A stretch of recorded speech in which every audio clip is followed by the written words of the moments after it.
అండి ఈశ్వరి గారు నమస్తే. మీరు మ్యూట్ ఆన్ చేయండి సార్, మీరు మ్యూట్ ఆఫ్ చేసుకోండి. రైట్ ఈశ్వరి గారు, తెలంగాణ రాష్ట్ర ప్రభుత్వం 42% రిజర్వేషన్లకు కట్టుబడి ఉన్నట్లు నిన్న కేబినెట్ సమావేశంలో ఒక నిర్ణయం అయితే తీసుకున్నారు. దీనికి న్యాయపరమైనటువంటి అంశాలు ఆటంకంగా ఉండే అవకాశాలు ఉన్నాయని చెప్తున్నారు. 2018లో అది ఒక జీవో తీసుకొచ్చారు, 34% రిజర్వేషన్ అప్పటి ప్రభుత్వం, కానీ అది 396 జీవో తీసుకొచ్చారు. దాన్ని స్వప్నారెడ్డి అంటే ఒక వ్యక్తి పిటిషన్ దాఖలు చేశారు. తర్వాత అది హైకోర్టు కొట్టివేయటం జరిగింది ఆ జీవోని.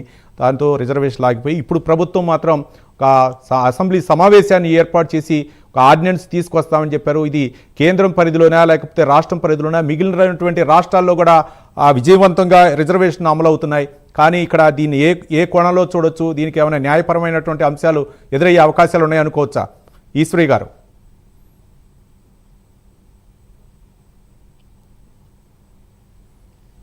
రైట్. ఇక డాక్టర్ జె పూర్ణచంద్ర గారు, ఏఐబిఎస్పి జాతీయ సమన్వయకర్త. పూర్ణచంద్ర గారు నమస్కారం. రైట్.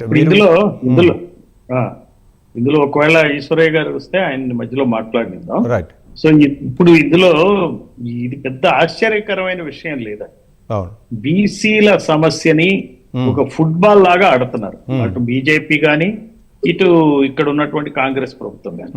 అసలు కాంగ్రెస్ స్వాతంత్ర్యం వచ్చినప్పటి నుంచి ఇప్పటి వరకు కాంగ్రెస్ బీసీల ఎడల ఏ రకమైనటువంటి ఆదరణ చూపలేదు. ఈ రిజర్వేషన్లు ఇచ్చేటప్పటికే స్టేట్ లో 1973లో ఇచ్చారు, దాదాపుగా 30 సంవత్సరాలు పట్టింది. మామూలుగా విద్యా ఉద్యోగాల్లో రిజర్వేషన్లు, అదే ఓబీసీ రిజర్వేషన్లు అని చెప్పి సెంటర్ లో ఇచ్చేటప్పటికి అప్పుడు కాంగ్రెస్ లేదు. కాంగ్రెస్ లేకుండా అపోజిషన్ పార్టీల ఆధ్వర్యంలో విపి సింగ్ ఆధ్వర్యంలో కూడా మనకి రిజర్వేషన్లు వచ్చినాయి. రావడానికి 50 సంవత్సరాలు పట్టింది. ఇప్పుడు ఇందాక చిరంజీవులు గారు చెప్పినట్టు ఆయన ఏం చేశారు, ఇది ఒకసారి ఆల్రెడీ చేసిన ప్రయోగమే. ఇది ఒక యాక్ట్ తేవటం, రిజర్వేషన్లు ఇవ్వటం, తర్వాత అది మళ్ళీ కోర్టు కొట్టేయటం. సో ఈ రకమైన కార్యక్రమాలు ఎప్పుడు కూడా బీసీలని మోసగించే ప్రభుత్వాలే వచ్చినాయి. అనాదిగా కాంగ్రెస్ చేసిన పని సెంటర్ లో, స్టేట్ లో, అట్లానే బీజేపీ చేసింది. ఇప్పుడు తాజాగా రాష్ట్ర ప్రభుత్వం, కాంగ్రెస్ ప్రభుత్వం సో కంటి తుడుపు చర్యగా ఈ రోజున మరి జీవోని ఇవ్వటం అనేది జరుగుతూ ఉంది. దీన్నేమో ఎట్లాగో హైకోర్టులో కొట్టివేయక తప్పదు, వీళ్ళు క్యాబినెట్ పెట్టుకున్నా కానీ ఆగేది కాదు. అట్లానే ఈ బిల్లు అక్కడ పంపించినా కూడా, సెంటర్ కి పంపించినా కూడా నిమ్మకు నీరెత్తినట్టు అటువైపు బీజేపీ ప్రభుత్వం కూడా బిహేవ్ చేస్తా ఉంది. అందువల్ల బీసీలు గమనించాల్సింది ఏంటంటే, ఈ ఒకవేళ ఈ 42% రిజర్వేషన్లు అమలు పరిస్థితి ఈ బీసీల్లో చైతన్యం పెరగడం ద్వారా వివిధ స్థానిక సంస్థల్లో వివిధ పదవుల్లో జడ్పీటీసీలు కానీ, జడ్పీ చైర్మన్లు కానీ, మండల ఎంపీపీలు కానీ బీసీలు అవడం ద్వారా రేపొద్దున ఎమ్మెల్యేలు అవడానికి, ఎంపీలు అవడానికి కూడా ప్రయత్నిస్తారు. ప్రయత్నించినప్పుడు ఇప్పుడు ఈ రోజున అసెంబ్లీలో 43 మంది రెడ్లు ఉన్నారు, వాళ్ళ పాపులేషన్ కేవలం 4% ఉంది. 13 మంది వెలమలు ఉన్నారు, వాళ్ళ పాపులేషన్ కేవలం 0.2% ఉంది.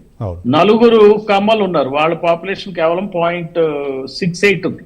అదే 300 కాపులు తీసుకుంటే పాపులేషన్ 3.6% ఉంది. 3.6% కి 300 కాపులు ఉంది, 3 ఎమ్మెల్యేలు. పద్మశాలులు 3.35 ఉంది, 2 ఎమ్మెల్యేలు ఉన్నారు. విశ్వబ్రాహ్మణు 2.65% ఉంది.